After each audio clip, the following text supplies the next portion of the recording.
오늘 말씀 출애굽기 8장 16절 한 절 그리고 22절 한 절 같이 합독하도록 하겠습니다. 야훼께서 모세에게 이르시되 아론에게 명령하기를 내 지팡이를 들어 땅에 티끌을 치라 하라. 그것이 애굽 온 땅에 이가 되리라. 22절이요.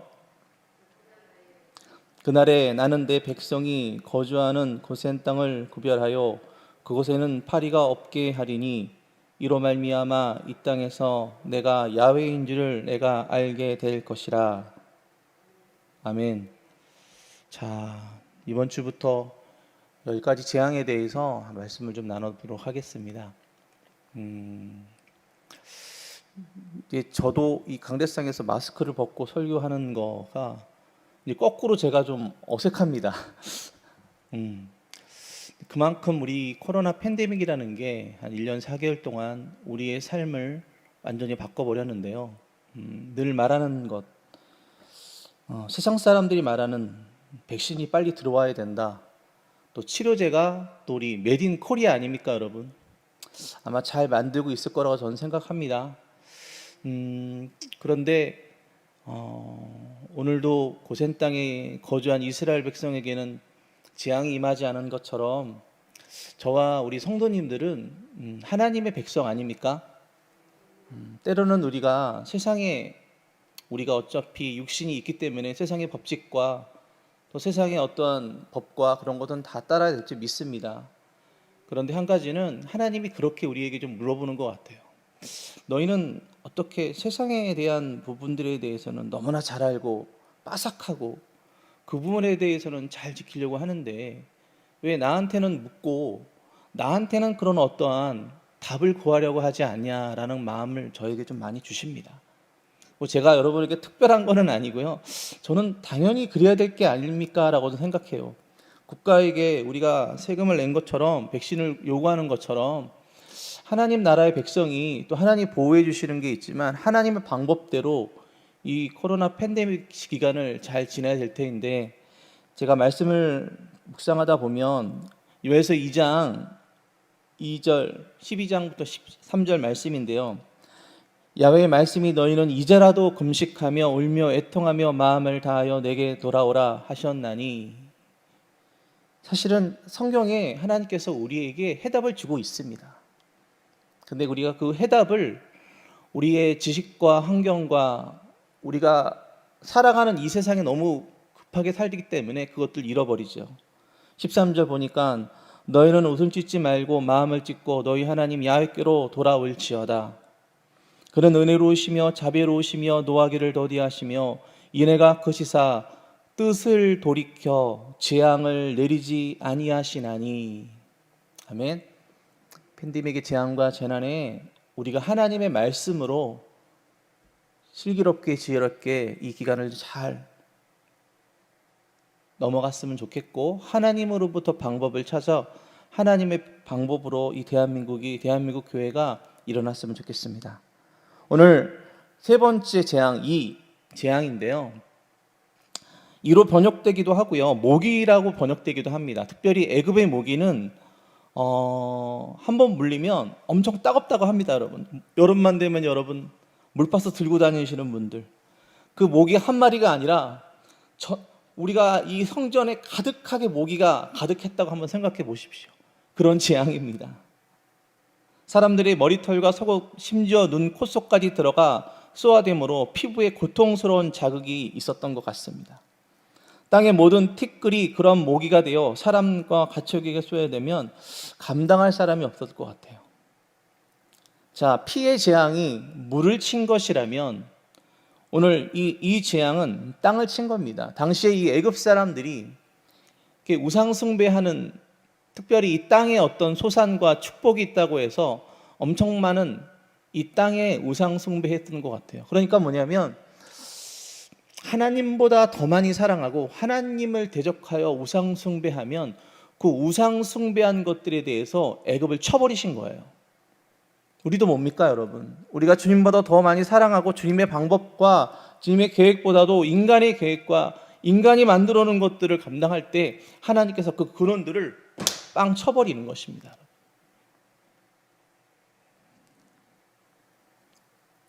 그래서 첫 번째, 하나님은 예고 없이 재앙을 내렸습니다.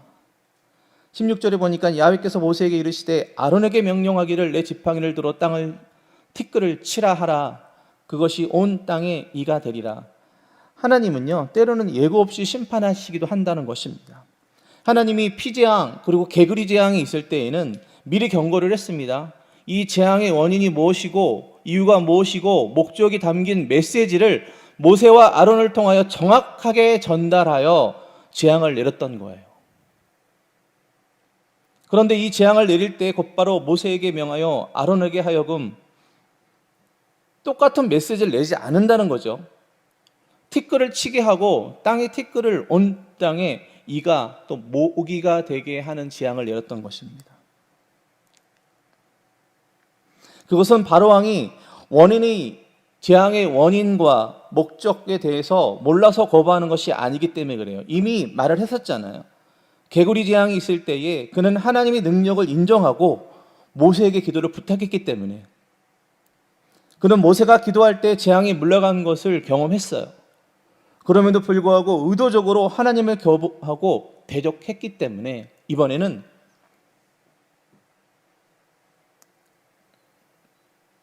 예고 없이 경고 없이 바로 심판해 버립니다. 그래서 하나님 앞에 의도적인 불순종과 대항에는 메시지를 필요로 하지 않는다는 것입니다. 하나님이 성품이야 오래 참고 화내지 아니하시고 오래 기다려 주시는 성품이라고 하지만, 그러나 이러한 것은 좀 다르기는 하죠. 하나님이 징계하는 방법도 다르고 긍휼의 메시지도 없다는 것입니다. 마태복음 12장 31절 32절에 보니까 그러므로 내가 너희에게 이르노니 사람에 대한 모든 죄와 모독은 사하심을 얻되 성령을 모독하는 것은 사하심을 얻지 못하겠고, 또 누구든지 말로 인자를 거역하면 사하심을 얻되 누구든지 말로 거역하면 이 세상과 오는 세상에서도 사하심을 얻지 못하리라. 우리가 세상에서 사는 사람처럼 특별히 몸된 교회에 성령의 사역, 성령의 일하심들, 성령의 역사에 대해서 막고 방해하는 죄는 사함을 받을 수 없다라고 분명히 우리에게 말해주고 있다는 것입니다. 그래서 우리가 법궤를 매는 것처럼 정말 두렵고 떨리는 마음으로, 여러분, 그냥 이 교회 안에서의 사역과 성령의 사역에서는 절대로 사람의 생각과 죄를 가지고 절대로 매면 안 되는 것입니다. 그것이 봉사와 헌신이 아니라 저주가 될 수 있기 때문에 그렇습니다. 두 번째, 아론은 지팡이로 땅에 티끌을 쳐버렸습니다. 그들은 그대로 행할세. 17절이요. 아론이 지팡이를 잡고 손을 들어 땅에 티끌을 치매 애굽의 온 땅의 티끌이 다 이가 되어 사람과 가축에 오르니. 징그럽죠? 하나님은 교만한 자를 낮추십니다. 하나님이 모세에게 명한 대로 아론은 지팡이를 들어 땅에 티끌을 치니 땅의 티끌이 다 이가 되어 사람과 가축에 올라탔습니다. 땅의 모든 티끌이 이로 변한 거예요. 피의 재앙과 개구리 재앙이 물을 저주한 것이었고, 이 재앙은 땅을 저주했던 것입니다.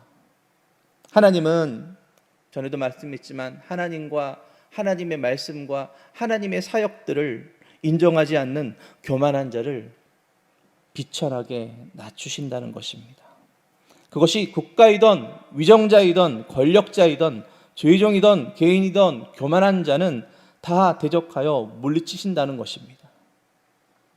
항복하고 회개하지 않는 한 하나님은 그 근원을 쳐버리게 되는 것입니다.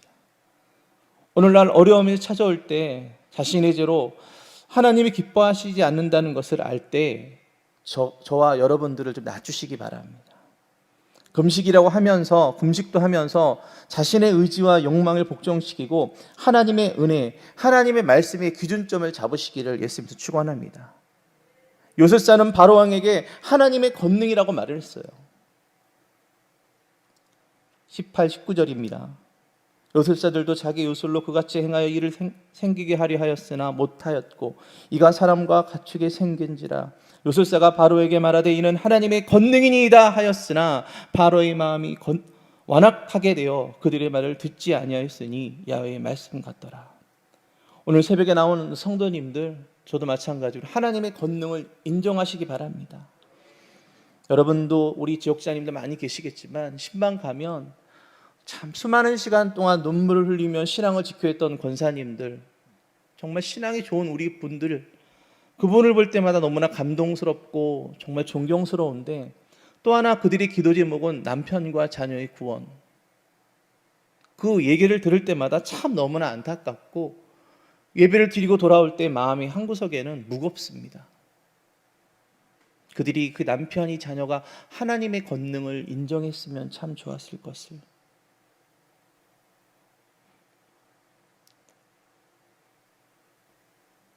지금까지 애굽의 술사들은 모세와 아론이 행한 기적을 똑같이 모방했었어요.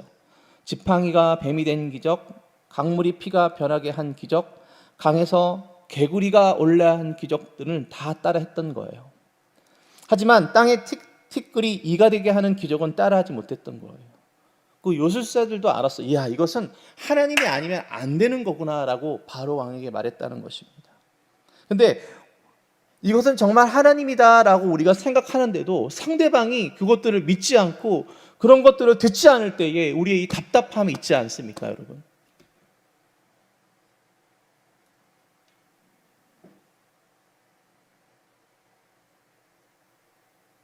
그래서 본질적으로 유기된 자, 마음이 참 아프기는 한데 하나님의 능력을 경험해도 인정하지 않으려고 합니다. 우리는 하나님의 행하신 모든 일을 인정해야 되고 그것이 믿음이라는 것입니다. 잠언서 3장 6절에 보면 너는 범사의 그를 인정하라 그리하면 내 길을 지도하시리라. 네 번째 재앙은 파리 재앙입니다, 여러분. 20절부터 32절 말씀인데요. 첫 번째는 하나님이 모세로 하여금 다시 바로왕에게 뜻을 전하게 했습니다. 20절 야훼께서 모세에게 이르시되 아침에 일찍 일어나 바로 앞에 서라. 그가 물이 있는 곳으로 나오리니 그에게 이르기를 야훼께서 이와 같이 말씀하시기를 내 백성을 보내라. 그리하면 그들이 나를 섬길 것이니라. 내가 만일 내 백성을 보내지 아니하면 내가 너와 내 신하와 내 백성과 내 집들을 파리떼를 보내리니 애굽 사람들이 집집에 파리떼가 가득할 것이며 그들이 사는 땅에도 그러하리라. 그날에 나는 내 백성이 거주하는 고산 땅을 구별하여 그곳에는 파리가 없게 하리니 이로 말미암아 이 땅에서 내가 야훼인 줄을 내가 알게 될 것이다. 드디어 예배의 전쟁이 붙었어요, 여러분. 경배의 전쟁이 붙었단 말이에요. 예배를 드리는 자들과 예배를 방해하는 자들의 영적인 전쟁이 붙어버린 거예요. 내가 이 예배를 드리지 않으면 내 목숨까지도 내가 바치겠다라는 세력과 너희가 이 예배를 드리면 내가 너희 목숨을 끊어버리겠다고 말하는 세력과 영적으로 붙어버린 거예요. 지금까지 피재앙, 개구리재앙과 이재앙을 내렸어요. 바로왕은 이만큼 두들겨 맞았으면 하나님이 그만두시겠지 하는 생각을 가졌을 수도 있어요. 그러나 하나님은 그 뜻을 포기하지 않으셨어요. 하나님이 계획이 있으셨고 바로왕에게 다시 내 백성을 보내라. 그러면 그들이 나를 섬길 것이라 라고 말하지 않습니까? 섬길 것이라는 것이 뭐냐면 예배할 것이라 우리에게 말하고 있다는 것입니다. 이 예배의 전쟁, 마지막이면 마지막 될수록 이 경배의 전쟁에서 여러분 소중한 이 경배 예배는 여러분 사실은 생명을 걸며 지켜야 되는 것입니다. 사람이 예배를 맡고 그렇게 할 수 없는 부분인 것입니다. 하나님의 사람들이 이것으로 많은 사람들이 죽어왔고 이것을 생명을 바치지 않았습니까? 여러분 여기서도 보십시오. 하나님은 강하게 말씀하고 있지 않습니까?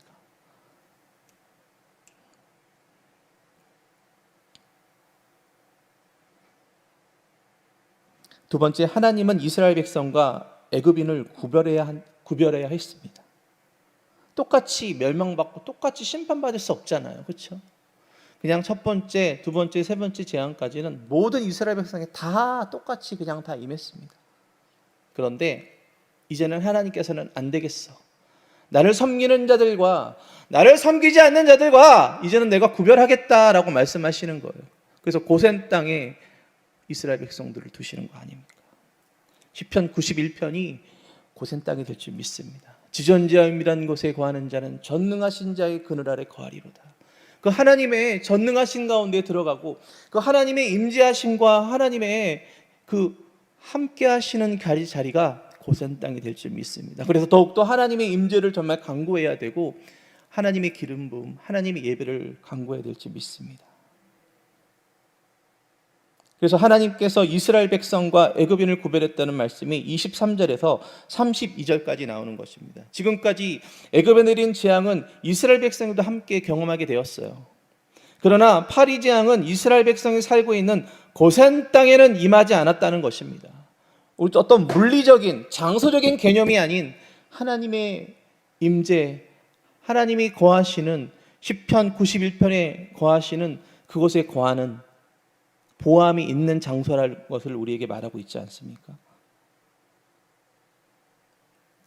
바로 왕과 애굽인들에게는 하나님이 행하신 재앙이 확실하다는 것과 재앙의 의도를 알게 하시려는 것입니다. 우연이 아니라는 것을. 이에 바로 왕은 하나님께서 제사를 드리러 애굽 땅에 드리라고 했습니다. 모세는 바로 왕의 안을 거절하고 광야에 나가서 제사를 드려야 한다고 했습니다. 또 바로 왕은 다시 너무 멀리 가지 말고 가까운 데서 제사를 드리라라고 말하고 있습니다. 어쩔 수 없이 허락하기는 하지만 자신의 영역 안에 가두려고 하는 여전한 술책이라는 것은 우리는 지혜를 얻고 이 말씀을 통해서 깨달아야 된다는 것입니다. 하나님은 우리를 세상에서 구별하십니다. 세상의 영역을 떠나 하나님과 새로운 가치와 질서와 복음 안에 살길 원하신다는 거예요. 생각과 인격의 삶의 병원화를 요구한다는 것입니다. 사탄은 자신의 영역에서 벗어나지 못하도록 만들어 버리는 거예요. 그러나 우리는 철저히 떠나야 하고 정과 세상은 십자가에 못 박아야 되는 것입니다. 모세와 같이 인내력을 가지고 바로왕의 세력에 굴복할 때까지 하나님을 의지하고 계속 순종해 나가야 되는 것입니다. 그래서 고린도후서 4장 16, 17절의 말씀은 너희는 믿지 않는 자와 멍에를 함께 매지 말라. 의와 불법이 어찌 함께하며 빛과 어둠이 어찌 사귀며 그리스도와 벨리알이 어찌 조화되며 믿는 자와 믿지 않는 자가 어찌 상관하며 하나님의 성전과 우상이 어찌 일치하리요. 우리는 살아계신 하나님의 성전이라. 이와 같이 하나님께서 이르시되 내가 그들 가운데 거하며 두루 행하며 나는 그들의 하나님이 되고 그들은 나의 백성이 되리라. 그러므로 너희는 그들 중에 나와서 따로 있고 부정한 것을 만지지 말라 라고 했습니다. 하나님은 모세와 아론을 통해 애굽에 피재앙, 개구리재앙, 이재앙, 파리재앙을 내렸습니다. 그때마다 전한 메시지는 단 하나. 이스라엘 백성을 광야로 나아가 하나님께 제사를 드려야 된다는 거예요. 여러분 지금 어떤 전쟁이 붙습니까? 예배에 대한 전쟁이 붙잖아. 이게 우리가 옛날 이야기를 듣는 것입니까? 이 출애굽기 8장의 말씀이 2000년 전에 있었던 얘기를 듣는 겁니까? 우리 믿는 자들에게 우리는 세상에 구별하여 부름을 받은 자들이라는 것입니다. 하나님의 영광을 드러야 할 목적을 가진 자들이라는 거예요. 마땅히 하나님께 예배하며 하나님의 말씀대로 살아야 하며 하나님의 질서와 축복 속에 살아야 할 자들이라는 것입니다. 여러분 세상에 머물러 있으면 안 된다는 것입니다. 세상을 떠나야 된다는 것이에요. 그래서 창세기 12장 1절에 보면 하나님은 아브라함에게 너는 너희 고향과 친척과 아버지 집을 떠나 내가 네게 보여줄 땅으로 가라 라고 했습니다. 우리가 실제적으로 떠나야 한다기보다는 세상에 살고 있으면서도 우리 마음의 세상의 죄와 욕망과 풍습을 떠나야 된다라는 것을 우리에게 말해주고 있다는 것입니다. 아멘. 새로운 일주일 월요일이 시작되었습니다. 우리에게 이 세상에 살지만 구별된 삶을 살아라 라고 말하고 있습니다. 이 새벽에 오늘 이 말씀 주신 것 가지고 우리가 또 세상에서 승리하며 구별된 삶을 사시기를 예수님께서 축원합니다.